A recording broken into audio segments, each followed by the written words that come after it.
এবার কি তাহলে দাবার চাল ঘুরিয়ে দিল বিএনপি? কোন কৌশলে এই বাজিমাত করলো ছাত্রদল, নাকি তারেক রহমানের গোপন কোনো ছকেরই অংশ এটা? সম্প্রতি বিএনপি তথা ছাত্রদলে যোগদান করেছে জাকসুর নবনির্বাচিত ভিপি আব্দুর রশিদ জিতু সহ হল সংসদের বিভিন্ন পর্যায়ে নির্বাচিত একাধিক নেতারা। কেন হঠাৎ করেই ভিপি জিতুর ছাত্রদলে যোগদান? বিএনপির এই রহস্যময়ের পেছনে আজ কথা আমরা জানার চেষ্টা করব।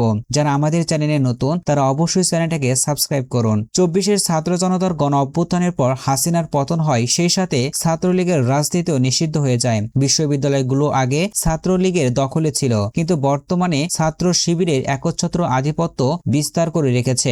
বিশেষ করে দেশসেরা 5টি বিশ্ববিদ্যালয় ছাত্র সংসদ নির্বাচনে শিবিরের বাজিমাতে ধোঁয়াশা হয়ে যায় ছাত্রদল। একে একে বিশ্ববিদ্যালয়গুলো ছাত্রদলের হাতের বাইরে চলে যায়। ছাত্র রাজনীতির পাশাপাশি একটা রাজনৈতিক দলের বড় শক্তিতে পরিণত হয় এই বিশ্ববিদ্যালয়ের রাজনীতি। আর এখান থেকে যখন বিএনপি বড় ধাক্কা খেয়ে বসে, তখনই নতুন চাল চালে বিশ্ববিদ্যালয়গুলোতে নিজেদের মাঝেই ধরে রাখতে কৌশল হিসেবে তারা ছাত্র সংসদে নির্বাচিত জয়যুক্ত নেতাদেরকে নিজ দলে ফেরাতে চেষ্টা করে। ছাত্রদল নিজেদের ধরে রাখতেই এই অভিনব কৌশল অবলম্বন করে। সদ্য ছাত্রদলে যোগদান করেছে জাহাঙ্গীরনগর বিশ্ববিদ্যালয়ে কেন্দ্রীয় ছাত্র সংসদের ভিপি সহ হল সংসদের অনেক নেতাই। তাদের মধ্যে ভিপি জিতু সহ জাকসুর বিভিন্ন পর্যায়ের একাধিক নেতা। গত 11ই সেপ্টেম্বর জাকসুতে ছাত্র সংসদ নির্বাচন অনুষ্ঠিত হয়। সেখানে 25টি পদের মধ্যে 20টিতেই ছাত্র শিবির জয় পায়। বাকি 5টি পদের মধ্যে 2টি পদ স্বতন্ত্র ও বাংলাদেশ গণতান্ত্রিক ছাত্র সংসদ বিজয় পায়। এই যে একটি বড় ধাক্কা খেয়ে বসে বিএনপি,